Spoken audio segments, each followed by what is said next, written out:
es producido por el nódulo sinusal, aunque en algunos casos este nódulo se puede formar zonas tectónicas. ¿Qué significa esto? Alguna otra zona que trata de cumplir otra función o puede alterarse el sistema de conducción y ser regulado por otra parte, ¿no? Por ejemplo, el nódulo auriculoventricular. Y esto puede producir de una forma patológica. ¿Ya? Entonces, en cuanto a las arritmias, nosotros tenemos están las tres clases de cardiología, ¿no? Y también hay como 100 casos clínicos para que revisen. Hay un montón de respuestas, imágenes. Doctor, no tenemos de dónde leer. El Step One les ayuda mucho, pero también revisen esto no digo porque esto acá hay mucha información, más que todo para ayudarnos con la clase. Pero los casos clínicos en el examen te van a venir casos clínicos. Es el tiempo de revisar. Por tiempo les estoy diciendo, chicos, ¿tá? Entonces, tenemos las taquiarritmias y las bradiarritmias. Acuérdense, la semana pasada también decían los criterios de ritmo sinusal. Los criterios de ritmo sinusal, uno es que la frecuencia cardíaca tiene que estar entre 60 y 100. Traducción de esto, que si mi frecuencia cardíaca está por encima de 100 o está por debajo de 60, ya no es un ritmo sinusal, ¿no? Ya sería un ritmo no sinusal, porque tengo las frecuencias cardíacas disminuidas. Muy bien. En cuanto a las taquiarritmias, hay una clasificación que se clasifican en supraventriculares, es decir, que la alteración es en las aurículas, y las que son ventriculares, que son estas, donde la alteración es en los ventrículos. Esto también es importante, porque también lo dije la semana pasada, en el electrocardiograma lo que nos va a ayudar es el ¿qué complejo? El complejo el QRS, así es. Las supraventriculares tienen generalmente QRS estrecho y las ventriculares tienen el QRS anchado. Por el valor normal es hasta 2, 0.2, son 3 cuadraditos. Pues, menos de 0.1, 0.4 estrecho, más de 0.12 esa es una diferenciación. Muy aparte de la frecuencia cardíaca, la frecuencia cardíaca probablemente van a estar, acá están elevadas y acá están. Muy bien, entonces la taquicardia sinusal, chicos, la taquicardia sinusal, de todas las taquicardias es la más frecuente. Normalmente es una taquicardia fisiológica de respuesta, o en algunos casos como respuesta a alguna enfermedad. En este caso, por ejemplo, nos ponen hipertiroidismo. Acuérdense ustedes que hay un hipertiroidismo que han llevado endocrinología. El hipertiroidismo como característica que tiene taquicardia, ¿no? Y esto por dos motivos, porque hay una sobreestimulación de los receptores beta, ¿no? Beta 1, y porque las hormonas tiroideas tienen un efecto simpático, o sea, actúan de alguna forma en este efecto como un efecto simpático. Entonces acá que vamos a recordar los receptores beta. Ya tenemos beta 1, tenemos beta 2, tenemos alfa 1. Tenemos receptores beta 1. ¿En qué parte? En mi corazón. Pero también hay otros lados, ¿no? También por ejemplo, el beta 1 ayuda a hacer beta renina. El receptor beta 1. El beta 2, como tal, hablamos en el cuerpo. El beta 2, ¿qué lo tenemos?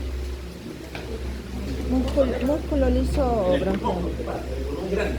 Músculo liso bronquial. Músculo liso bronquial, así es. La mayoría del músculo es el músculo liso bronquial, igual acá. En el corazón, ¿en dónde? En el sistema de conducción, en el nódulo sinusal. Acá es donde mayor cantidad de beta 1 voy a tener. Los alfa 1, ¿dónde los tengo? ¿Dónde? ¿Cuál? Músculo liso de las arterias, ¿no? Músculo liso arterial o ventricular. Ahí donde la encontramos. Y el alfa 2 mayoritariamente es un sistema que controla los alfa 1. ¿Ya? Entonces, el beta 1, ¿qué produce? Normalmente, fisiológicamente. ¿Qué hace con la frecuencia cardíaca? La aumenta, ¿sí o no? ¿Qué hace con la contracción? También. La aumenta. ¿Qué hace con la conductabilidad del corazón? Con la conducción. La aumenta. Entonces, por lo tanto, los beta 1 que son cronotropos positivos, inotrópicos positivos y trombotrópicos positivos, ¿no? Ese es el efecto que tenemos del sistema beta 1 en el corazón. En cuanto al beta 2, y yo voy a tener en el músculo liso bronquial. ¿Qué es lo que produce normalmente? Broncodilatación.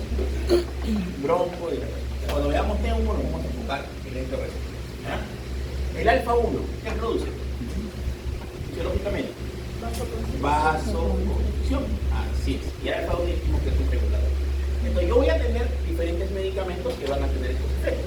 Por ejemplo, hay catecolaminas que van a estimular a estos receptores beta 1. Por ejemplo, la 2-butamina. La 2-butamina es uno de los medicamentos que más estimulación tiene por el receptor beta 1. Pero en general, la mayoría, la noradrenalina también, la adrenalina también. Entonces, van a tener efecto beta 1. Pero algunos van a tener preponderancia por beta 1 o por ser, por ejemplo, alfa 1, beta 1 o alfa 1. ¿No? Vamos a poner ejemplos para entenderlo. Por ejemplo, la adrenalina.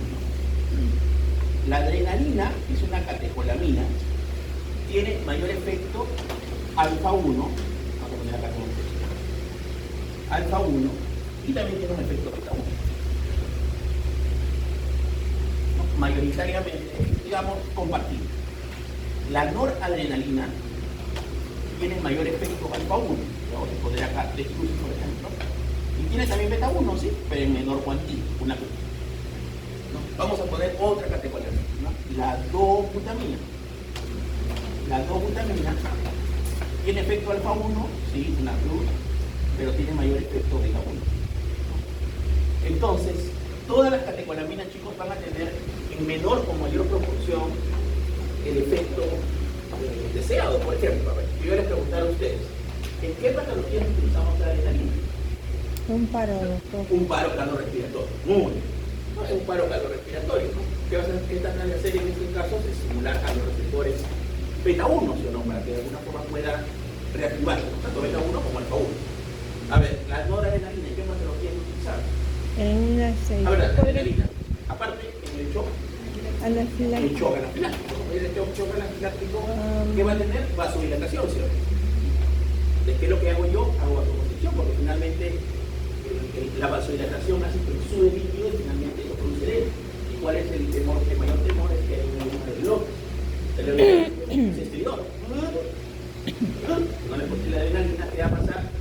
Es su vasoconstricción y esa, aparte de hacer la vasoconstricción, disminuye el edema. Eso es lo que le gusta, eso es el efecto de este caso. ¿Ya? La noradrenalina, por ejemplo, ¿qué patología utilizamos? Shock hipovolémico. No tanto. El shock hipovolémico no es elección a la noradrenalina. El shock hipovolémico es elección distributivo. Cloruro o sangre. Distributivo. Distributivo. El shock séptico. Séptico. ¿Cuál es el vasopresor de elección en shock séptico? Es la noradrenalina. Porque ¿qué produce? El shock séptico produce una vasodilatación sistémica. ¿Cómo hago la contraparte? Con una vasoconstricción. ¿Qué dijimos? La noradrenalina tiene un efecto alfa 1, ¿no? Es decir, hace bastante vasoconstricción, ¿no? Y la 2-butamina, por ejemplo, ¿qué podría ser? En una bradicardia. ¿Estamos de acuerdo? En una bradicardia yo puedo usar 2-butamina. ¿Por qué? Porque tiene mayor efecto taquicardizante. ¿Ves? Entonces, ¿cuál es la traducción de esto? Que de acuerdo a qué componente mayor tenga, finalmente yo voy a poder utilizar. ¿Quedó claro? De los vasopresores o las catecolaminas o los inotrópicos o vasopresores van a tener esta utilidad. ¿Ya? Por ejemplo, igual los beta 2, ¿no? Los beta 2 utilizamos, los beta 2 tenemos una acción corta y acción larga. ¿Qué van a hacer esto? Producir broncodilatación. Entonces, ¿para qué patología lo utilizaré? Para el asma. Para el asma, porque en el asma, ¿cuál es la fisiopatología? La broncoconstricción. Cuando hablemos nuevo lo vamos a ver. Pero igual, la idea es que entiendan estos receptores, chicos. Muy bien. Entonces, ¿qué pasa? Existen, por lo tanto, medicamentos que hacen bloqueo, ¿no? Bloqueo de tu sistema. Por ejemplo, los beta bloqueadores. ¿Cómo clasificamos los beta bloqueadores, chicos? A ver, selectivos, no selectivos. Muy selectivos. A ver, ¿cuáles son los selectivos? El tenolol. ¿Cuál es la hemotécnica? ¿No? ¿Estamos de acuerdo? ¿Cuáles son? Metoprolol, atenolol, bisoprolol y esmolol. El esmolol. Chicos, eso de alguna forma forma son los selectivos. ¿Qué significa selectivo? Que solo va a afectar al beta 1. Solo bloquea el beta 1. ¿Estamos de acuerdo? ¿Ya? Selectivo, no, selectivo. Y de ahí tenemos los no selectivos. No selectivos. Hay varios, ¿no? El pindolol, pero el que más nos interesa es el propanolol. ¿Qué significa beta 1? Que es no selectivo, que bloquea a los beta 1 y bloquea a beta 2. Caso clínico. Pues ustedes están haciendo consulta de medicina interna o médicos federales que están haciendo una consulta y les viene un paciente asmático o un paciente con EPOC, digamos, un paciente joven con asma, un paciente mucho mayor con EPOC, y de alguna forma le acaban de diagnosticar hipertiroidismo.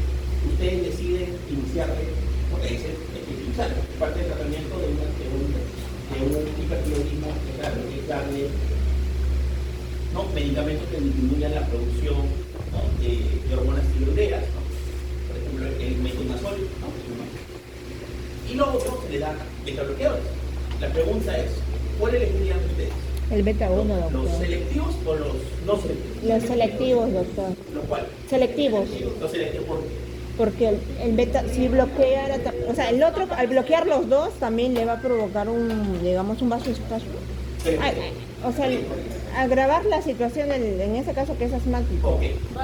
Broncodilatación. Es empeorar o presentar una crisis asmática. Porque estoy bloqueando los dos. ¿Quedó claro? Sí. Así. Desbloqueo los dos. Entonces, en pacientes asmáticos o con EPOC, mejor utilizar los selectivos, ¿no? ¿Para qué? Para evitar la broncoconstricción. Broncoconstricción. Muy bien. Ok. Entonces tenemos esto que solamente lo que después tenemos el sistema parasimpático, que es otro sistema que bloquea. A ver, ¿quién regula en nuestro cuerpo? ¿Qué medio regula el sistema parasimpático? ¿Acetilcolina? ¿Cuál? No, ese es el de los vasos. ¿Pero qué es? El vago. Así es, el de su compañero. Relajado. Y como dice su compañera está mencionando ahorita, ¿no?, esto va a estar relacionado con la acetilcolina. En el corazón, así como tenemos receptores beta 1, tenemos receptores M2, que son muscarínicos relacionados a la acetilcolina. Entonces, si yo estimulo al receptor beta 2, al M2, ¿qué podría pasar? Yo estimulo, le doy un agonista del receptor M2.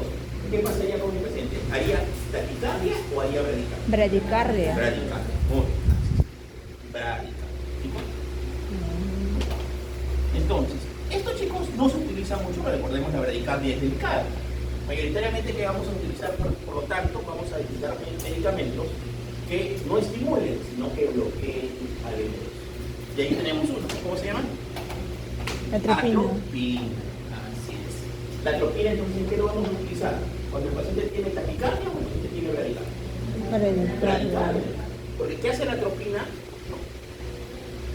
Con esto bloquea competitivamente los receptores M2, muscarínicos. Es decir, se une al receptor y no sale. Entonces, ¿qué va a pasar con la acetilcolina? No se va a poder unir. ¿Qué va a hacer? Que aumente y disminuya la frecuencia cardíaca. Que aumente. Así. Entonces, es otra forma de aumentar la frecuencia cardíaca en pacientes que tienen de alguna forma bradicardia. Esto lo vamos a ver en un momento. ¿Está, chicos? Muy bien, preguntas sobre esto, dudas, comentarios. Pasamos, ¿cierto?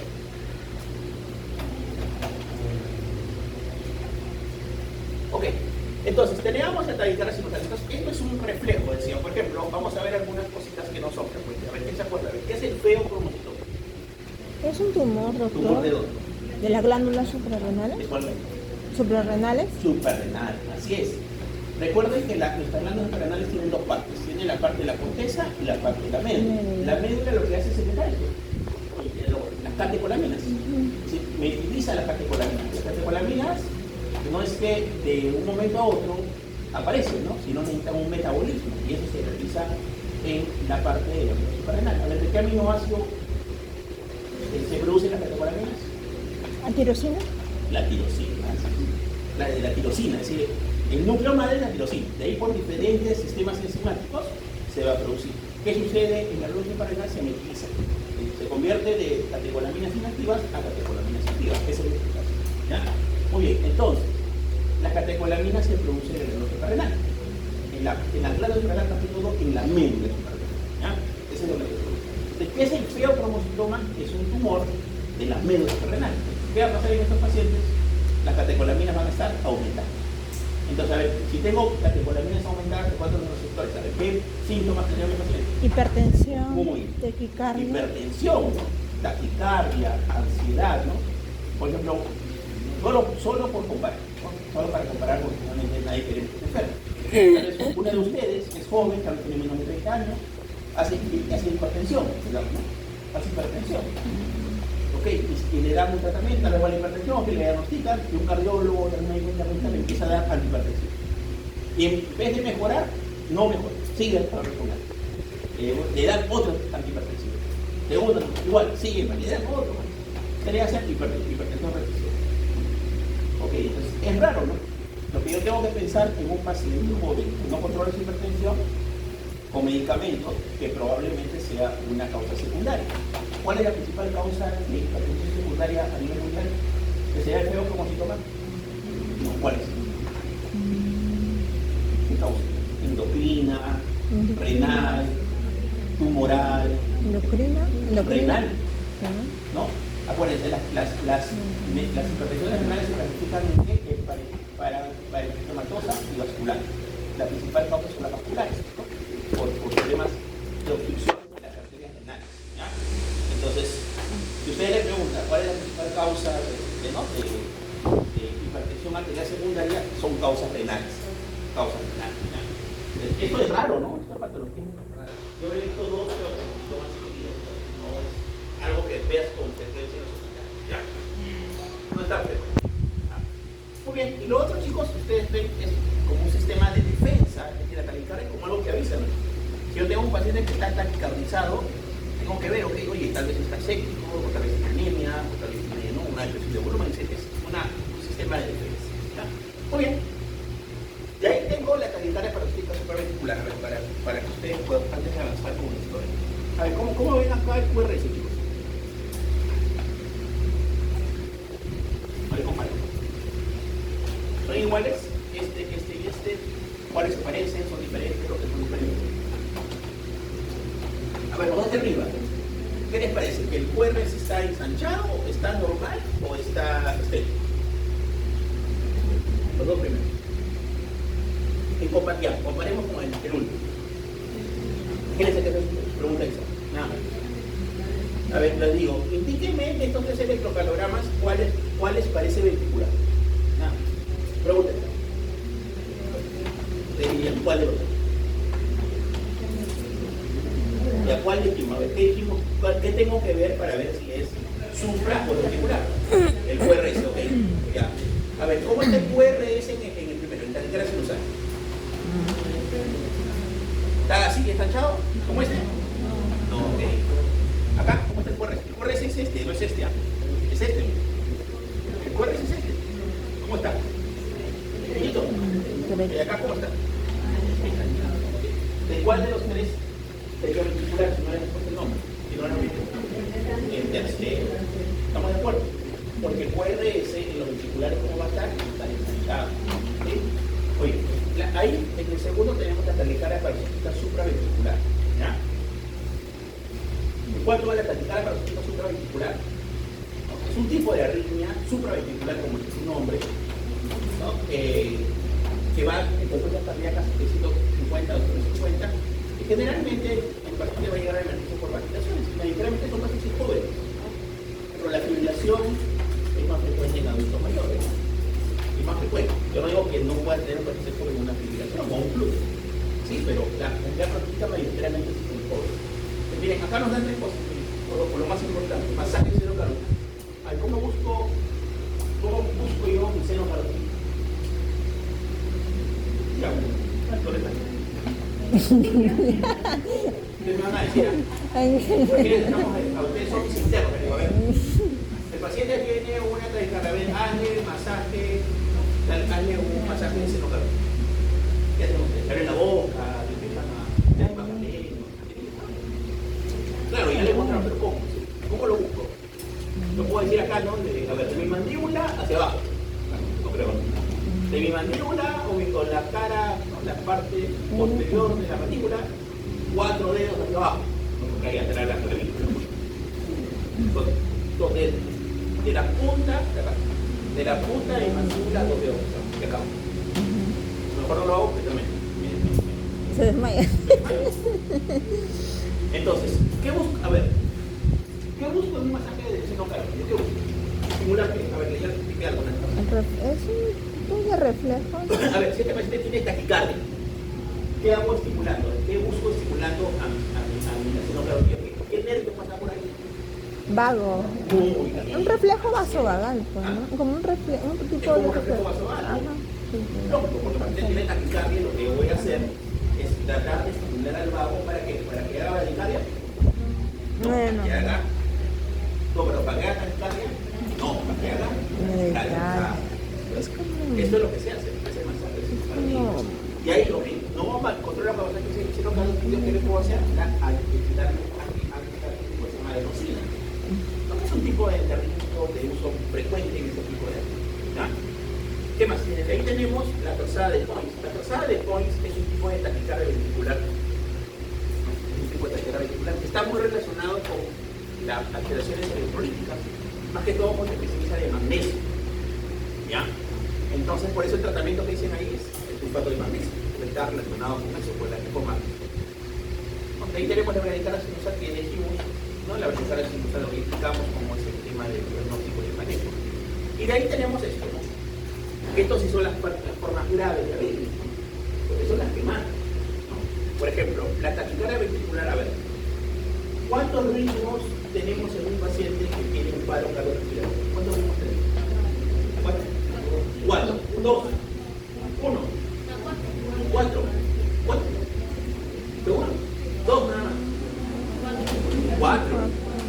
4 ritmos. Hay 4 ritmos. En un paro cardiorrespiratorio, un paciente puede tener 4 tipos diferentes de ritmos. Puede tener una taquicardia ventricular sin pulso, puede tener una fibrilación ventricular sostenida, puede tener una sistolia o puede tener, ¿qué más? ¿Cuál es la cuarta? Actividad sin pulso. Ahora, ¿por qué es importante diferenciar? Porque el manejo es diferente. Por ejemplo, la taquicardia ventricular sin pulso y la fibrilación ventricular en un paciente que tiene, no responde, no respira, está en paro, hace una fibrilación ventricular, ¿cuál es el tratamiento? Defibrilación, así es, defibrilación. En cambio, en un paciente que tiene asistolia, ¿no? O tiene una actividad eléctrica sin pulso, ¿cuál es el manejo? Lo dijimos antes. Adrenalina. El manejo no es darle o hacerle defibrilación, sino darle adrenalina. Entonces, como médico general, tienen que saber esto.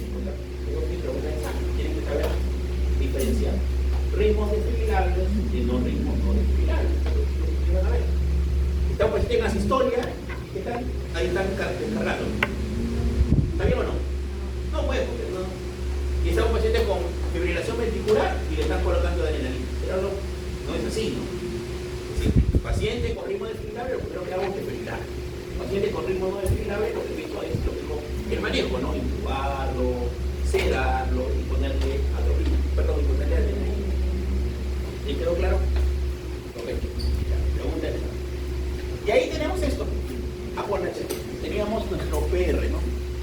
Nuestro intervalo PR. El intervalo PR, chicos, tenemos 2 tipos, ¿no? Aquellos que prolongan, es decir, que mi PR está más de 0,20, o los aquellos que el intervalo PR está disminuido, menos de 0,1. Y acá está el nombre. Bloqueos auriculoventriculares y síndrome de preexcitación.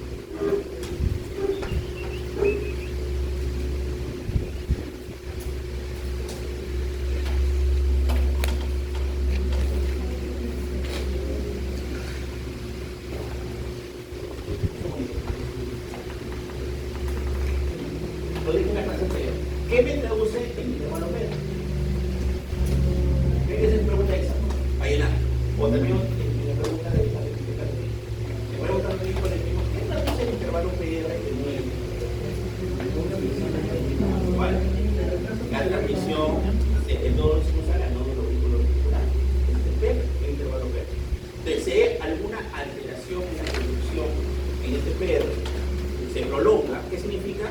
De que la transmisión del nodo sinusal no está llegando adecuadamente al nodo auriculoventricular. Entonces, ¿qué pasará? Si normalmente debe llegar en 3 segundos, y llega a 10 segundos, ¿qué va a pasar? ¿Va a prolongar o no va a prolongar?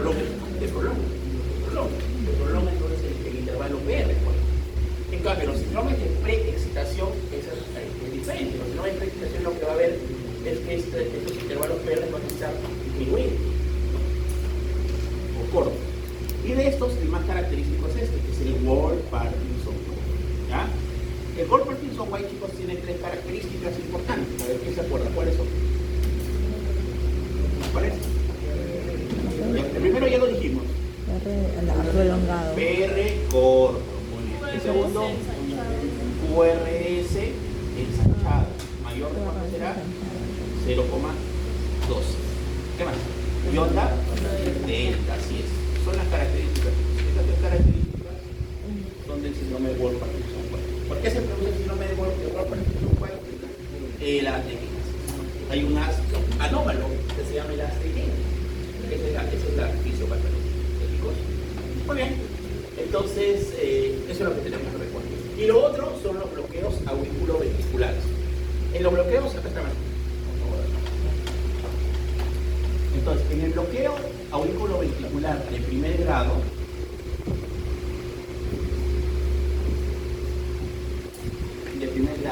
lo que vamos a tener es un PR mayor del 0,20. Es decir, si le preguntamos en el examen, ¿qué nos traduce electrocardiográficamente un bloqueo auriculoventricular de primer grado? ¿Cuál sería su respuesta? Un intervalo PR mayor de 0. ¿Estamos de acuerdo? Eso es lo que traduce el bloqueo auriculoventricular. Muy bien. Nos vamos entonces. Hay tres tipos de bloqueos auriculoventriculares. Nos vamos al segundo grado.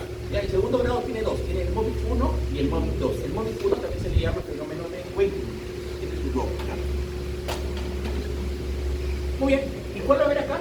El crecimiento progresivo del PR. ¿Qué significa? Bien, el PR acá está en 12, acá está en 16, acá está en 20.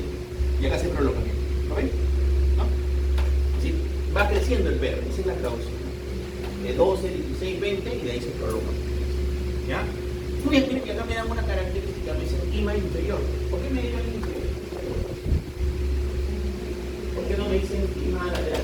¿Por qué no me dicen IMA anteroceptivo? ¿Qué relación tiene, de alguna forma, bloqueo y IMA inferior? Muy bien, a ver, ¿qué tiene que ver con la relación? Es la arteria descendente.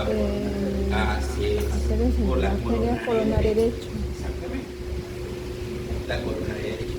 Yo tengo acá, vamos a hacer el ejemplo para que ustedes puedan. Mi arteria coronaria derecha va de una rama, acuérdense, ¿no? Generalmente así es. Para el nódulo sinusal y el nódulo ventricular. Después, esta misma coronaria derecha se va hacia atrás y se llama descendente posterior. Va a dar unas ramas diagonales que van a irrigar la cara inferior del corazón, que es 2, 3, 4. Entonces, si yo tengo, ¿no?, una patología o un bloqueo auriculoventricular y tengo un infarto de cara inferior, ¿qué arteria estudio probablemente? La coronaria derecha. Esta es la explicación. Muy bien. De ahí tenemos el segundo grado, que también se le llama MOVIC 2, que tienen PR constante, ¿no? PR constante, pero van a ser PR prolongadas, ¿no? Prolongadas, van a estar mayores de 0,1. Y lo otro que tenemos, los bloqueos auriculoventriculares de tercer grado. Esto se llama también infección completa, ¿no?, auriculoventricular. ¿Por qué? Porque cada uno va a su ritmo. Por ejemplo, acá hay un QRS y no hay P, ¿no? Acá hay una onda P, acá hay otra onda P. Acá hay otra onda P, acá hay un QRS, acá hay otra onda P. Es decir, traducción, cada uno va a su ritmo. La aurícula va a su ritmo, el ventrículo va a su ritmo. Cualquier no normal, P, QRS. Y que el PR no esté mayor de 0,20. Acá no, cada uno va a su lado. Es decir, puede haber una onda P, puede haber un QRS, puede haber un QRS, una onda P que RCP, un QRS, cada uno va a subir. Esa es la traducción. ¿Ya? Se llama bloqueo auriculoventricular cervical, que es la forma más grave. ¿Esto que produce? Bradicardia. ¿Servirá la atropina? ¿Por qué? ¿Por qué no? ¿Por qué no le pongo bradicardia? ¿Por qué bradicardia sin usar acá sí? Por ejemplo, imagínense que ustedes estén de guardia en el hospital Loaiza y le llega una paciente con un gesto suicida. Y la historia dice que se ha tomado 30 tabletas de propanolol y llega con frecuencia cardíaca 20. Pregunta, ¿podríamos tener atropina para invertir el efecto de la bradicardia? ¿Verdadero o falso? No, porque es verdadero. Porque es medicamentoso, ¿sí o no? ¿El sistema de conducción está alterado? No, no está alterado, porque finalmente es medicamentoso. Probablemente con la atropina pueda mejorar la frecuencia cardíaca. En cambio acá, ¿mejorará o no? No, porque aquí está enfermo el sistema de conducción. Así le ponga 80 atropinas, finalmente no va a mejorar. ¿Cuáles mejoran? Los farmacológicos. Pero cuando son patologías del sistema de conducción, no. Porque finalmente estas radicales sí van a ser. Es decir, ¿cuál es el tratamiento final de estos bloqueos? Es ponerle un marcapaso. ¿Qué significa marcapaso? Algo que va a regular su frecuencia cardíaca. Es decir, ¿qué va a hacer? Cuando el marcapaso descensa, la frecuencia cardíaca está menos de 50, ¿qué va a hacer? Que no va. ¿Qué no va? Descensa, ¿no? Es un sensor. Porque quiere bajar menos de 50, no va. ¿Por qué? Porque finalmente esto, imagínense, ¿qué creen? A ver, ¿cuál creen ustedes que podría ser el síntoma por el cual podría venir un paciente con un bloqueo auriculoventricular? Pero pues, si es un infarto, va a venir con el dolor, ¿sí? El bloqueo. Pero si es un adulto mayor, que está haciendo lo mismo, están en el Hipólito Unanue Hospital, Cochapas Hospital, Hipólito Unanue. Les llega un paciente con una frecuencia cardíaca en 30. ¿Ya? El paciente está sudoroso, la piel está medio confuso. Toman electro y ustedes le dicen que tiene un bloqueo auriculoventricular de 3 grados. ¿Qué hacemos? Ya, atropina, tráigame 5 ampollas de atropina, ahorita lo subimos a la frecuencia cardíaca. No, porque no va a mejorar. Es que tengo que pensar en este paciente ponerle un marcapaso. ¿No? Es una indicación. Más, a no le dicen por qué vino, ¿no? Porque vino ese paciente con un 5. Te lo traen por un 5, pero tiene una bolita todo morada. Después de ganar con 30, EKG, un bloqueo auriculoventricular de este grado. Entonces, ¿qué pasó? ¿Por qué hizo 5? ¿Por qué se puso 5?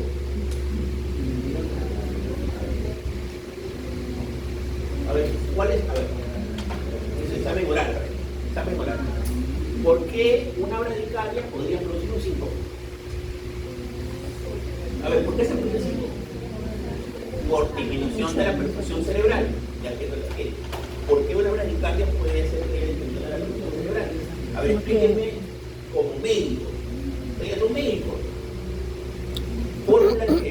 Del gasto cardíaco. ¿El gasto cardíaco qué es? Volumen sistólico por frecuencia cardíaca. Todo lo que haga que la frecuencia cardíaca aumente o disminuya, ¿qué puede hacer? Que disminuya mi gasto cardíaco. Entonces, si yo estoy bradicárdico y muy severo, voy a disminuir mi gasto cardíaco. Entonces, ¿por qué se produce síncope? Por disminución de llegada de sangre o de gasto cardíaco al cerebro. Ahí está la explicación. ¿Entienden? Pero como médico, más emocionado ustedes que yo, porque yo, claro, ustedes los conozco hace minutos. Bueno, hace 2 años más o menos. ¿Me entienden? Pero lo que yo quiero, chicos, es que ustedes hablen con propiedad, ¿no? Porque finalmente todo eso está ahí, ¿no? Yo no sé, no le nada nuevo. Pero la cosa es que ustedes puedan explicar desde el contexto fisiopatológico todo. Y así va a ser más fácil recordar la medicina, lo que yo digo. Porque si no, yo he perdido, imagínense, con todas estas cosas, si yo no tuviera que pues no podría dar ninguna clase. Porque ¿qué tendría que hacer? Leer, nada más. Pues no tendría otra forma de explicarlo. Pero en cambio, si yo tengo mis conceptos fisiopatológicos básicos, va a ser mucho más fácil entender todo esto, ¿no? Porque finalmente entiendo el síncope es una fórmula, no solamente en el contexto en que es el síncope, sino que lo voy a entender.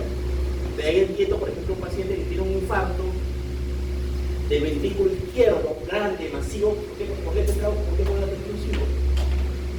O un paciente con un choque hipovolémico, ¿por qué puede tener un síncope? ¿Me entiendes, no? Me dice, no, doctor, porque la precardia es importante para el gasto cardíaco. Cualquier paciente que tenga paciente que tiene un infarto, claro, no, porque finalmente el ventrículo izquierdo, al no contraerse, disminuye la contractilidad, no va a poder llenarse, disminuye la precarga, disminuye la contractilidad. Okay. Un paciente con un infarto puede ir por un síncope, sí, puede ser un síntoma cardinal, tal vez no llega con mucho dolor, llega por un síncope. Le toma seguimiento infartado, ¿entienden? ¿No? Es decir, esa es la idea, que ustedes vayan aplicando todos sus conocimientos de todos los años finalmente para poder entender las patologías. Muy bien, seguimos. De alguna forma, de todas las arritmias, la que más yo debo de conocer, chicos, es la fibrilación auricular. ¿Por qué? Porque es la más frecuente, digamos, de todas las arritmias.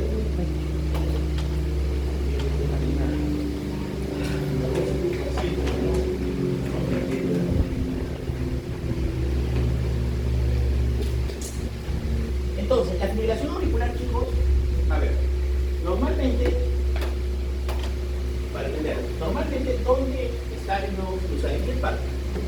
En la aurícula derecha. En el auricular derecha. Y no, el nodo auricular, ¿dónde está? En la aurícula derecha. Prácticamente ya llegando al ventrículo, ¿no? Es decir, prácticamente podríamos decir que nuestro sistema de conducción está regulado en el ventrículo derecho, en el auricular derecho. Pero ¿qué pasa? No, ahí se queda. ¿Qué pasa con la aurícula izquierda? No le contrae, no tiene sistema de conducción. Sí, Es lógico. Es decir, finalmente va a mandar haces. La aurícula no manda haces, así como uno se va al nodo sinusal, va a haber haces que van hacia la aurícula, ¿no? Pero ¿qué pasa?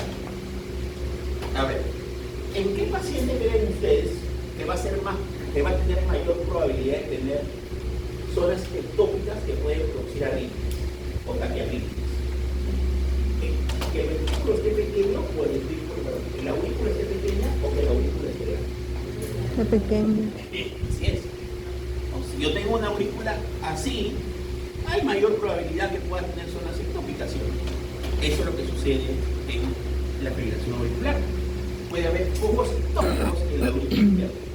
Es decir, finalmente esto va a hacer que, al ser un foco ectópico, pueda producir fibrilaciones auriculares. Esa es la traducción que de alguna forma podemos tener. ¿Ya? Mayoritariamente, la fibrilación auricular está relacionada con el crecimiento de la aurícula izquierda. ¿De cuál es la valvulopatía más relacionada a la fibrilación auricular? Estenosis. La estenosis mitral. Así es. La estenosis mitral es la arritmia, perdón, es la valvulopatía más arritmogénica. Esa es la traducción. Por esto, por el tema del crecimiento. ¿Y qué pasa con la aurícula izquierda? Que la aurícula izquierda, muy aparte, está muy relacionada con la parte de las taquiarritmias, ¿con qué también está relacionado? Con los émbolos. Porque en la aurícula izquierda están las presentaciones más emboligénicas del corazón. Por eso, ¿cómo se llama la zona? La aurícula de la aurícula izquierda. Como una orejita. Acuérdense, chicos, la teoría de bicho que le hemos visto en Imato, ¿no? Presión endotelial, para el propio trómbolo, presión endotelial más hiperprobabilidad. Esto sí es sanguíneo. Esto sí es sanguíneo. Muy bien. Entonces, ¿qué sucede acá? La aurícula está crecida, ¿va a haber mayor éxtasis o no?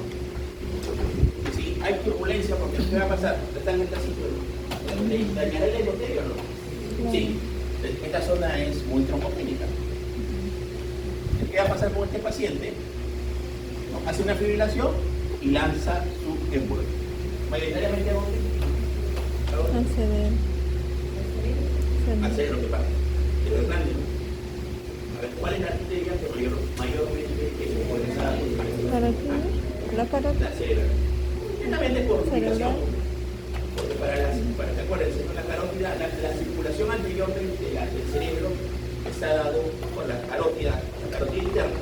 Esta carótida interna se va a dividir en la cerebral anterior y la cerebral media. ¿Cuál es la diferencia? Que la cerebral anterior se va así, la cerebral media se va de frente. Es más fácil que el émbolo que vaya de frente, nada más. La cerebral media. ¿Cuáles que son generalmente un émbolo grave? Porque imagínate, un émbolo puede ser muy grande, que puede ser una obstrucción de la cerebral media, y la cerebral media prácticamente irriga 2/3 del cerebro. Las 2/3 del cerebro. Entonces la parte inferior es irrigada prácticamente por la del 20%, digamos, por la cerebral anterior y la parte posterior igual, ¿no? Por la cerebral posterior. Entonces, eso es importante. Chicos, muy bien. Este concepto de las arritmias o las arritmias más relacionadas con los émbolos es importante. ¿Ya? A ver, características en el electrocardiograma. Uno, el paciente tiene que tener taquicardia, ¿no? ¿Estamos de acuerdo? Sí. Taquicardia. Lo otro, ¿qué dijimos? Ritmo sinusal, ¿se acuerdan? ¿Ritmo sinusal? Ok. A ver, pregunta. Solamente pregunten. Imagínense que este tracito le ponemos en el examen. ¿Es sinusal o no es sinusal? La pregunta. Respuesta. ¿Por qué? Así es. Exactamente. Ya netamente no tengo que ver todas las tiras, ¿no? Tal vez muy bien con el doctor, pero solamente ni siquiera tengo. ¿Cómo voy a decir yo si sinusal? ¿Qué le pasa, no? Bueno, quiere jalar. Pues yo netamente digo que no es sinusal. ¿Por qué? Porque el RR, y acá mide 20, un ejemplo, acá mide 15, acá mide 20. Solamente. Entonces, ¿qué característica va a tener la fibrilación auricular? Es eso, que va a ser una arritmia arrítmica. ¿Qué significa arritmia arrítmica? Que finalmente lo que va a hacer es irregular. Es decir, ¿qué es lo normal? Que esto si mide 20, acá mide 20, como decíamos la semana pasada, en el electrocardiograma normal. Acá no. Ya tengo acá la frecuencia cardíaca mayor de 150. ¿Qué más tengo? RR irregular. ¿Y cuál es la tercera característica? Ausencia de onda. Esas son las tres características que tenemos que saber ustedes, que son médicos ya casi preinternos, de los mínimos criterios para poder diagnosticar o saber qué buscar en una fibrilación auricular. A ver, acá en el examen físico nos dan datos. Pulso, pero el pulso con regular, ya lo explicamos, ¿no? Lo único que va a pasar, yo le palpo el pulso del paciente hasta la rítmica. Le pulpo acá y veo acá, yo te voy a ¿cuál es el pulso? ¿Y cuál es el pulso deficitario, chicos? A ver, ¿quién me define qué es pulso deficitario? A ver. Ya. Ya. ¿A la par o en diferentes momentos? A la par, no. Tú tienes que estar auscultando y tienes que estar preparando el estudio. Sí. Y va.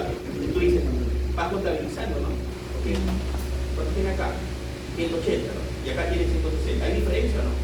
Se llama pulso deficitario. Es decir, el pulso deficitario es muy característico de la fibrilación auricular, ¿no? Es característico. Hay diferentes pulsos, por ejemplo, el pulso paradojal. ¿En qué patología lo tenemos? El apoyamiento. ¿Cuál es el pulso paradojal? ¿Cómo lo busco? Así como esto. Ustedes van a ser internos, no tienen que estar ahí en su primer día del llamado y viene un expertito así, lo que es universitario y dice, hay un apoyamiento, yo he leído que hay un pulso paradojal. ¿Cómo lo busco, doctora? Usted va a ser todo interno. Ya, no sé cómo buscar. Ya, nunca me enseñé. Nunca lo creo. ¿Cómo es eso? ¿Cómo lo busco? ¿Qué traduce? A ver, lo vamos a ver en la parte de respiratorio, en la parte de mecánica respiratoria, que es la primera semana en clase de proceso. Normalmente, recuerden, que también eso ya le hemos visto, creo que explicaba, cuando yo inspiro, normalmente la pleura tiene una presión negativa.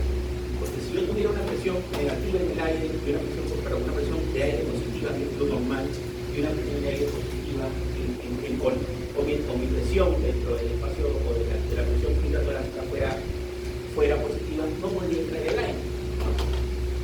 Entonces, ¿quién me da la presión negativa? Las pleuras.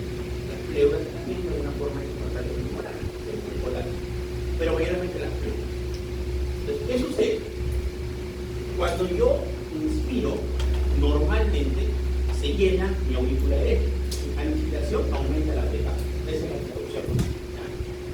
Imagínense ustedes un paciente que tiene taponamiento pericárdico. Cuando el paciente inspire, ¿creen que ese corazón se va a poder llenar? Cuando no, fisiológicamente yo inspiro y se llena mi aurícula derecha y mi ventrículo derecho. La aurícula izquierda y mi ventrículo izquierdo. Pero más que todo enfocado al corazón derecho. A ver, ¿qué pasa? Usted. Claro, no se va a poder llenar. No se se va a poder llenar ni mi aurícula ni mi boca. Por lo tanto, cuando el paciente inspire, ¿hacia dónde sigue su sangre? Hacia la yugular. Entonces voy a tener, el paciente inspira y la yugular se quita, que se llama signo de Kussmaul. Y el otro es el taponamiento, perdón, el pulso paradojal. ¿Qué hago? A ver, recuerda. ¿Qué hago con mi paciente? Le tomo su presión arterial sistólica y la diastólica. Voy a poner un ejemplo. 120 la sistólica, 80 la diastólica. ¿Cuánto es? Entre las dos, 200. Lo subo a 100. Lo dejo en 100 y le dejo el mantito. Le dejo el fijo metrómetro. Ok, le dejo. Y finalmente, ¿qué va a pasar? Cuando el paciente inspire, va a bajar. Es decir, es disminución de la presión con la inspiración. A ver, ahora, ¿qué relación entonces va a tener esto? ¿Qué relación? A ver, ¿qué está afectado acá? ¿La recarga, la poscarga o la contractura? La recarga, ¿no?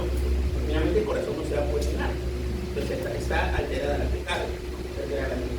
Entonces el paciente inspira, ¿qué va a hacer? El pulso, como la presión, disminuye, o el pulso también. Puede disminuir la presión, o el pulso puede disminuir la intensidad. Entonces se llama pulso paradojal. Muy bien, ahí tenemos el flúter, que es, digamos, el tercer arritmia importante, ¿no? El fenómeno central, lo que nos interesa acá. Entonces, a ver, ¿el flúter qué será?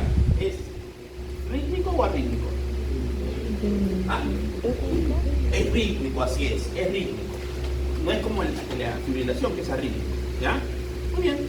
Entonces acá voy a tener unas ondas que se llaman las ondas de serrucho o aletas de tiburón, ¿ya? Esa es la característica del flúter, ¿ya? En cambio, en la fibrilación es diferente, ¿no? La fibrilación es así, donde están así. ¿Y qué va a haber? Ausencia de ondas, ¿ya? Esa es la característica. Es arrítmico y no voy a tener ondas. Muy bien. Acá están todos los antiarrítmicos que ya los habíamos visto. A ver, ¿cuál hemos visto? A ver, la digoxina, a ver. Mecanismo de acción de la digoxina, ¿quién se acuerda? Bloquea la bomba sodio. Bloquea la bomba sodio. La bomba sodio-potasio ATPase del cardiomiocito. Pregunta, ¿qué hace normalmente la bomba sodio-potasio ATPase? Entra dos potasios y sale sodio. Entra dos potasios y sale saca 3 moléculas de sodio y mete 2 moléculas de potasio. Si yo lo bloqueo, ¿qué va a pasar con el sodio? ¿Va a aumentar o va a disminuir? Se va a retener y va a aumentar. Aumenta, sí. Entonces, ¿qué pasa? La vez pasada les explicábamos, cuando hay algo de más, ¿qué trata de hacer? Trata de salir. Trata de sodio, como está mucho sodio, trata de salir. Entonces, ¿qué le dijo ahí? Ayúdame a salir. ¿Con qué? Con el calcio, ¿no? Calcio. Claro, el sodio y el calcio, acuérdense. Yo bloqueo la bomba, sodio, potasio, ATPase. Ustedes me han dicho eso, ¿no? Bloquea la digoxina, bloquea la bomba sodio potasio ATPase. Entonces, ¿qué dijimos? Fisiológicamente, ¿qué hace? Saca 3 sodios y mete 2 potasios. ¿Sí es cierto? Porque si yo lo bloqueo, ¿qué va a pasar con el sodio? Va a aumentar. El sodio dice, ok, oye, estoy lleno de sodio, pero necesito salir como sea. ¿Con quién me voy a intercambiar? Con calcio. ¿Con algún positivo o algún negativo? Calcio. Con alguien de lo mismo, ¿no? Para no hacer mucho cambio electrofísico o electroquímico. Entonces, entra el calcio. Cuando entra el calcio, ¿qué va a pasar en el cardiomiocito? ¿Se contrae o se relaja? Se contrae. ¿Estamos de acuerdo? Porque el calcio es importante para la contracción y para la vasoconstricción. La vasoconstricción y para la contracción miocárdica, que es el más importante. Entonces, ¿qué factor o qué hará la digoxina con tu corazón? ¿Se relaja o se contrae? Contrae. Se contrae. Por lo tanto, si aumenta la contracción desde el punto de vista de la funcionalidad cardíaca, ¿cómo se llama? Contractibilidad inotrópico positivo. Así es. Inotrópico positivo. Por lo tanto, es inotrópico positivo. Ok. Y lo otro que hace, chicos, es estimular, estimular al nervio vago. ¿Ya? ¿Y el nervio vago qué hace? ¿Qué dijimos? ¿Es taquicardizante o bradicardizante? Bradicardizante. Sí, bradicardizante desde el punto de la funcionalidad cardíaca, ¿cómo lo llamamos? ¿Qué es? Crono. ¿Es cronotrópico positivo o cronotrópico negativo? Cronotrópico negativo. Negativo, así es, porque estimula el nervio vago. Por ejemplo, explicamos. Doble opción, bien. Negativo. Es decir, aumenta la contractibilidad, pero no aumenta la frecuencia cardíaca. Y eso es en algunos casos bueno. Por ejemplo, si tengo cualquier insuficiencia cardíaca, mejora la contractibilidad, pero no se produce taquicardia. Por lo tanto, no hace que ese corazón trabaje más. No hace que ese corazón trabaje más. Chicos, muy bien. ¿Preguntas sobre esto? ¿Dudas, comentarios? Tenemos muchos temas. Para la semana que viene. Muy bien. Esta es la parte de arriba. Ahora vamos a ver un poco de impacto. ¿Ya?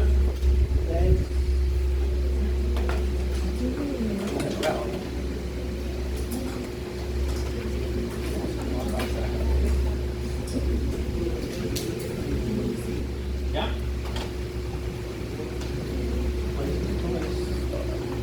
Es la diferenciación entre que es una angina estable, ¿no? Una angina estable. Vamos a poner aquí.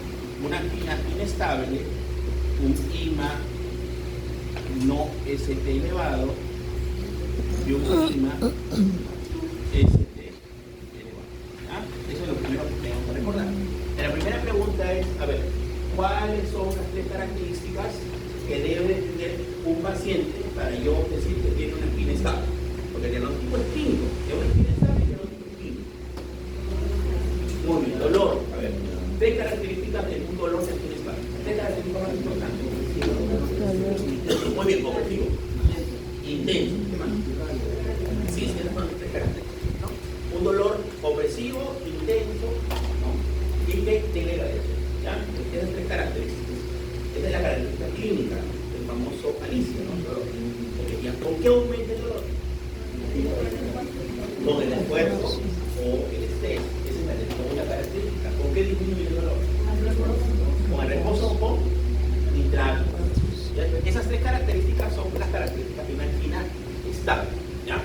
La angina estable es esto. La angina estable, ¿por qué se va a producir? Acuérdense, normalmente todos nosotros pasando los 30 años empezamos a hacer arteriosclerosis. Es decir, nuestras arterias empiezan a llenar de qué? De líquido. Eso es lo normal. En algunos con mayor cuantía, probablemente yo soy mucho mayor que algunos de ustedes, ¿no? Entonces yo tendré más arteriosclerosis que todos ustedes, ¿no? Finalmente es un proceso de envejecimiento de la arteriosclerosis. El tema es que esta arteriosclerosis, chicos, en el tiempo no solamente es que se llena de colesterol, ¿no? Por ejemplo, LDL, ¿no? Los macrófagos lo fagocitan, se forman las células escumosas. Estas células empiezan a secretar, ¿no? Interleuquina 6, interleuquina 8, que son inflamatorias. Finalmente van a hacer que toda esta placa esté inflamada. Por lo tanto, al estar inflamada, ¿qué se llama? O que se le dice que está con más riesgo de qué? De romperse. Se llama vulnerable. Para que se rompa, finalmente produce un trombo. No es en el caso. En una angina de pecho, ¿qué va a pasar? El paciente va a tener arteriosclerosis, estamos de acuerdo, pero no hay lesión de placa. Entonces, cuando el paciente haga un esfuerzo, por ejemplo, empieza a jugar fútbol, ¿no? Así empieza a jugar fútbol, casi que por un jugó, tal vez un poquito, tal vez en mediodía un calorzazo y le viene un dolor de pecho, ¿no? ¿Qué pasó? ¿Qué pasó ahí? Explicando esto. No se obstruye. ¿Qué pasó? Ha habido mayor densidad de oxigenadas. Es decir, el corazón, ¿por qué va de una forma? O va a haber dolor torácico, ¿no? Porque finalmente se libera la sangre. Y los otros, ¿por qué se libera? Porque hay hipoxia del corazón. Entonces, al esfuerzo le duele. Y reposa y me calma, ¿no? Pero no hay lesión mecánica, es como tal, es como el infarto, ¿no? Es como el infarto, ¿ya? Entonces, en este caso, chicos, eso es lo que va a pasar. Y lo otro, ¿por qué mejora, aparte del reposo? Con nitrato. A ver, ¿cómo actúan los nitratos? ¿Sí te acuerdas? Nitrato de sodio. ¿Cómo? A ver, tres nitratos, mencióname tres nitratos. Y nitrato de isorbide. Nitroglicerina, ¿qué más? Y nitrato de isorbide. Isorbide, ¿qué más? Nitrocruciano. Okay. ¿Qué hacen estos medicamentos? Estos medicamentos lo que van a producir es ¿Vasodilatación? vasodilatación. La pregunta es, ¿Arterial o venosa? Arterial. Venosa, así es. A ver, por lo tanto, en estos pacientes, ¿qué es lo que va a mejorar? ¿Va a mejorar o va de alguna forma? ¿Qué es lo que va a hacer que a este paciente le duela menos el pecho o el corazón trabaje menos? Que aumente ¿qué alteración? ¿En la precarga, en la contractilidad o en la postcarga? A ver, ¿dónde se acumula nuestra sangre? A ver, usted que está ahorita sentadito. En las venas. Así es. ¿Que en las venas o en las arterias? En las venas. Eso se llama capacitancia. Nuestras venas tienen la capacidad de ¿qué? De almacenar sangre. Después que ustedes están sentando, ¿no? ¿Dónde más estará de alguna forma su ligación? Es a donde lo que estamos utilizando, ¿no? Todos necesitamos el corazón, necesitamos el cerebro, pero probablemente estemos más atentos, tal vez la visión, ¿no? Están de alguna forma más atentos ahí, ¿no? O tal vez están jugando los parenales, que están un poco ansiosos, a veces no catecolamina, ¿no? ¿Sí? De acuerdo a las necesidades, aumenta de alguna forma la irrigación. Entonces, ¿qué sucede? Si yo produzco venodilatación, ¿no? Fíjense ustedes, si mi vena está así, y puede acumular un litro, voy a poner un ejemplo para que se entienda, y la pongo así, y puedo eliminar 5 litros, ¿cómo va a estar la precarga? No, disminuida, ¿no? La precarga que dijimos que es el volumen, depende del volumen, ¿no? Y depende de qué, también de las venas. Si yo vasodilato mis venas, ¿qué va a pasar? Se va a acumular el mismo volumen, ¿no? Porque finalmente dijimos, normalmente es nuestra reserva de sangre. Entonces, ¿qué va a pasar con la precarga? Va a disminuir, porque tengo las venas dilatadas y finalmente va a llegar menos sangre al corazón. La pregunta es, ley de Frankenstein. ¿Qué dice la ley de Frankenstein? A más volumen, más potencia. Entonces, si yo tengo, de alguna forma, menos volumen, va a haber menor o mayor contracción. Menor contracción. ¿El corazón trabaja más o trabaja menos? Porque finalmente si se tiene que contraer menos o con menos fuerza, va a gastar menos energía. Entonces, en un paciente de estos tipos, por ejemplo, ¿no? que tiene poca irrigación coronaria, que no tenga nada, tiene poca irrigación, finalmente los nitratos que van a hacer es que disminuye la precarga. Disminuye la precarga y finalmente este paciente que va a tener va a hacer que el corazón se contraiga menos. Entonces, ¿cómo actúa? Como un antiangiológico.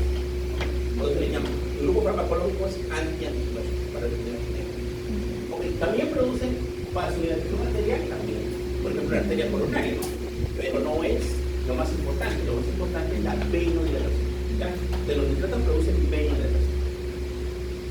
Por ejemplo, los beta bloqueadores. Los beta bloqueadores podrían ser antiangiológicos o no, verdadero pues. ¿Por qué? ¿Qué hacen? A ver, ¿qué dijimos? Los beta bloqueadores, ¿qué hacen? ¿Qué son? Son inotrópicos negativos, ¿sí o no? Ya sí, que se contraiga menos el corazón. Son cronotrópicos negativos, que hacen que la frecuencia cardíaca esté en menor cuantía. Entonces, si yo hago que este corazón lata menos o se contraiga menos, ¿cómo estará el trabajo de este corazón? ¿Mayor o menor? Menor, ok. Ahí la explicación del antianginoso. ¿Qué es un antianginoso? Probablemente cualquier medicamento que lo que hace es que este corazón trabaje menos. ¿Para qué? Para la poca sangre que le llegue pueda de alguna forma ser utilizada adecuadamente. Entonces, en este caso, los nitratos y los beta bloqueadores son antianginosos. ¿Cuáles son de elección? Los beta bloqueadores, ¿no? Más que los nitratos. A ver, una pregunta un poquito más clara. ¿Por qué los nitratos no son de elección? A ver. ¿Cómo?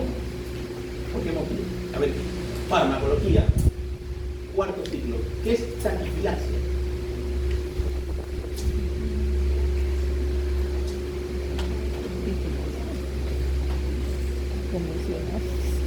Nada. A ver, ¿qué les digo? A ver. El clonazepam tiene taquifilaxia. Imagínate que ustedes están en un congreso, ¿no? Ya están, son internos y le dicen, sí, pues, ¿no? Este medicamento hay que tener cuidado porque puede producir taquifilaxia. ¿Qué significa? Que cuando yo lo utilizo por más tiempo, voy a necesitar en el tiempo más dosis. Por eso que los nitratos lo ponemos en parches. ¿Y cuánto tiempo? 12 horas. Le ponemos 12 horas y le dejamos 12 horas. Porque si yo le doy de forma constante, cada vez mi cuerpo va a necesitar más para cumplir la función. El nitrato, ¿cómo lo ponemos en parches? 12 horas y le quitamos 12 horas. ponemos 12 horas, quitamos 12 horas, ¿no? Pero esas 12 horas no es que le quitemos, sino que tiene un efecto retardado de acción, ¿no? Pero no es que vamos a estar dándole constantemente para evitar la tachyfilaxia. Igual, una benzodiazepinas tiene el mismo efecto de dependencia y tachyfilaxia. ¿Qué pasa con el paciente de benzodiazepinas? Tal vez tomaba 0,5 para dormir y a los 2 años el doctor ya con 0,5 ya no duerme. Recién tomo un gramo y me duermo. ¿Qué pasó ahí? Tachyfilaxia. Necesito cada vez más dosis para cumplir el mismo efecto. ¿Ya? Esa es la parte explicativa de los nitratos, ¿no? ¿Por qué no son de elección? Era la pregunta, ¿no? ¿Por qué? Porque tienen tachyfilaxia, entonces por lo tanto los beta bloqueadores son de elección. ¿Ya? Muy bien. Y de ahí ya tenemos entonces la explicación de la angina de pecho, de los nitratos, de los beta bloqueadores, que es un parte importante del tratamiento. En cambio, la angina inestable, el IMA no es elevado y el IMA es elevado, acá el paciente va a llegar por las mismas características. Lo único que probablemente no le va a calmar con nitrato, no le va a calmar con el reposo, probablemente no ha tenido relación con el esfuerzo. Puede ser que sí, como que no. Tal vez el paciente estaba jugando fútbol y el IMA es elevado, o una angina inestable y un IMA no es elevado. El tema es el tiempo, que mayoritariamente la angina inestable con el reposo, los nitratos ya te calmó en un minuto. Tal vez estos no, persiste, el paciente va a llegar rápidamente a la emergencia. Por ejemplo, yo he tenido pacientes con angina inestable, ¿no? A ver, tengo un dolor torácico, tú lo examinas o conversas con una anamnesis y el paciente en ese momento no le duele el pecho porque está reposo. Pero si no, ¿qué pasó? No, todos estamos preocupados porque él ha estado jugando bien fútbol, le dolió el pecho, se sentó, se quería desmayar, sus amigos le dieron aire, pero le pasó. Entonces estamos preocupados, ¿qué tendrá?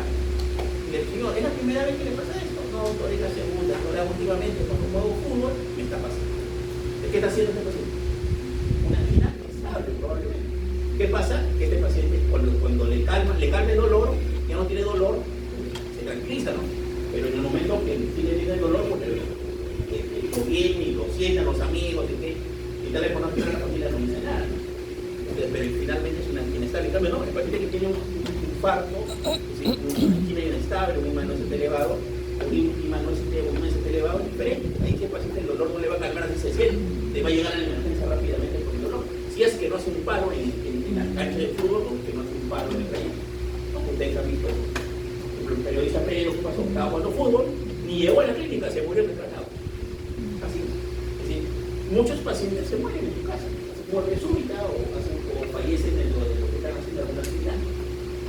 Muchos ni llegan. Los que llegan a veces también llegan muy complicados, por infarto, pues es la patología más frecuente que hay. Okay. Entonces, estos van a tener dolor. Es decir, la pregunta es, ¿yo puedo diferenciar estos cuadros clínicos solo por el dolor? No. Porque no es que a este le duele más, a este le duele menos, porque el dolor es variable. Pero los dos van a llegar por un dolor torácico típico, ¿no? Que generalmente va a tener más de 20 minutos. Esa es la característica. ¿Ya? ¿Cuáles son las diferencias? Y ahora como para acá. En este caso, sí ya hay lesión de acá en estos tipos ya no es como la angina estable, que generalmente había esclerosis que obstruía. Acá ya se lesionó el endotelio. Pero ¿cuál es la diferencia? Acá vamos a poner como otro color para poder entender la diferencia. ¿Ya? Porque son cuadros clínicos diferentes. A ver, en la angina inestable y en el IMS elevado es lo mismo. Va a haber una obstrucción, pero que esta obstrucción no va a ser del 100%, puede ser 95, 90, menos del 95% para ponerlo. ¿Ya? Es decir, pasa un poquito de sangre. Este poquito de sangre puede hacer dos cosas. Puede hacer que no haya necrosis, por lo tanto, las tromboninas son normales o negativas, o puede ser que haya necrosis. Por lo tanto, las troponinas van a estar elevadas. Entonces, la pregunta es, ¿cómo yo diferencio una angina inestable que un IMA no es elevado? ¿Cuál es la respuesta? ¿Por la clínica? No. ¿Por el EKG? No, porque los dos pueden tener depresión del ST, alteración del neuron o pueden ser de los cardiogramas normales. ¿Por qué? Porque angina inestable no hay necrosis, por lo tanto no hay elevatroponina. En cambio, el IMA no es elevado, sí eleva troponina. El manejo es prácticamente igual, no varía, solamente que si es un menos elevado inestable, entonces eso lo tenemos manejo, es más para especialistas. ¿Ah? Pero esta es la consideración. En cambio, en el IMA es elevado, ¿cuál es la diferencia? Y aquí la obstrucción es completa. Es decir, toda la arteria coronaria se cerró. De trombosoma. Acá que vamos a tener necrosis, sí, tromboninas elevadas. Pero acá será, lo más importante será las tromboninas, chicos, ¿qué creen ustedes? ¿Será importante eso de las tromboninas? Es decir, me llega un paciente, le diagnostico un MST elevado, le tomo un electro y me sale un MST elevado. ¿Ah? En 2, 3 aves.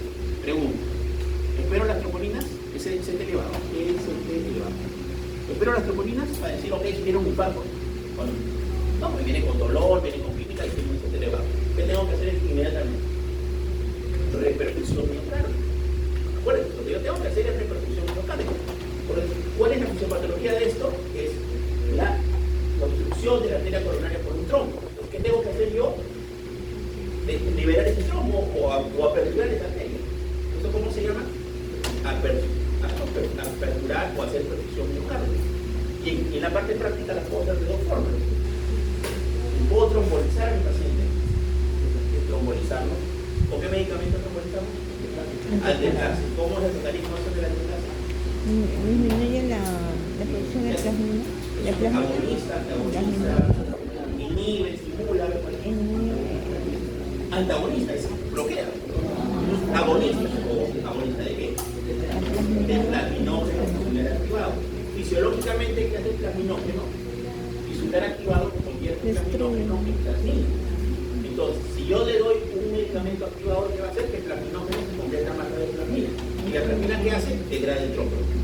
O le produce crisis del trombo. ¿Estamos de acuerdo? Entonces, uno de los tratamientos que sería hacerle trombolisis. ¿Estamos de acuerdo? Trombolisis. Y el otro es la angioplastia coronaria. Llego acá, ingreso por una arteria, la pinto la arteria, veo esa obstruida. Voy a poner un ejemplo. Esta es la descendente anterior. Entro por acá con mi stent, como mi malla metálica, dilato la arteria, pongo la malla y finalmente acá ya está mi stent. Entonces ya aperturé la arteria. Tengo dos opciones. ¿Cuál es mejor? Colocar el stent. Porque está yendo directamente por la arteria lesionada. En cambio, una trombolisis está trombolizando todo tu cuerpo. Y puede sangrar, ¿sí? Puede sangrar, porque finalmente no solamente vas a trombolizar lo malo, puedes trombolizar algo bueno. Porque, por ejemplo, tienes una úlcera ahí que está casi para sangrar, la trombolinas no sangra. Puede hacer una hemorragia digestiva. O tal vez en la vía periférica, tal vez ha sido traumático y empieza a sangrar de la vía, ¿no? Entonces, eso es de alguna forma lo que sucede. Esto es la fisiopatología básica de entendimiento para poder ver no solamente la parte clínica, ¿no? Laboratorial, fisiopatológica, sino entenderlo por qué cada uno es diferente, ¿no? Por lo tanto, cada uno su manejo es diferente, ¿no? En la angina estable, ¿qué le daré? Antianginosos, esa es la elección. En la angina inestable, en el IMA elevado, ¿qué le daré? Antianginosos, antiagregantes, betabloqueantes. Y si es un IMST elevado, antiagregantes, anticoagulantes, ¿qué más? Y lo más importante, aperturar la arteria lesionada, ya sea con trombolisis o angioplastia coronaria. Esto es lo mismo que también te queda para ustedes, ¿no? Factores de riesgo, creo que no conversarlo acá, los factores de riesgo. Esto ya lo explicamos en la fisiopatología. Acá, a ver, vamos a ver. A ver, pared anterior, ¿qué derivaciones son? B3, B4. Pared sectar, ¿cuál es? B1, B2. Pared lateral, ¿cómo la divido? Alta y baja. 1, ABL y B5, B6. Muy bien. Pared inferior. Pared inferior. 2, 3, AB. Pared posterior. ¿Dónde lo ven? Acá no. Derivada posterior. B7 a B9. Bien. Irrigación coronaria. ¿Quién irriga la cara anterociptal? Descendente anterior o interventricular. ¿Ya? ¿Quién irriga la cara lateral? circunflejo. ¿Estas son ramas de quién? Coronaria izquierda. Muy bien. Par inferior. ¿Quién irriga la par inferior? La coronaria derecha. ¿Quién irriga la pared posterior?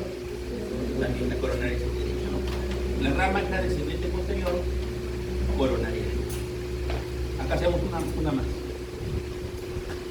¿Qué tipo de alteraciones produce esto? Cuando se afecta la cara, es decir, se afecta la coronaria izquierda, ¿cuál es la complicación que mayormente va a tener el paciente? Hemodinámico, shock cardiogénico. Y si se afecta la coronaria derecha, el cambio es eléctrico, o sea, de ritmo. Eléctricos, así es, ¿no? Bloqueos auriculoventriculares o infarto del ventrículo derecho. Muy bien, esto es mínimo para el examen, 10 preguntas. Claro, no así como para que lo pongan, sino el caso clínico. Tienen que estar muy bien relacionados por revisar esto. Acá hay relación entre la cara, las derivaciones, la arteria involucrada y la complicación. ¿Sí? Es lo que mínimo que tenemos que saber como médico. ¿Sí? Ok. Muy bien. Guerra avisada, no mata, ok, de lo mismo. Entonces, ya hablamos de los nitratos, ya hablamos de los betabloqueos, estatinas, mecanismo de acción de la estatina, chicos. ¿Cómo actúan? ¿Qué hacen? ¿Qué enzima bloquea? La hidroximetilglucaril coenzima A, ¿no? Que es una enzima que ayuda a qué, o que hace es importante para el metabolismo del colesterol, para formar finalmente LDL, ¿ya? Esa es la parte importante. Quejas, esto lo vamos a ver un poco bien.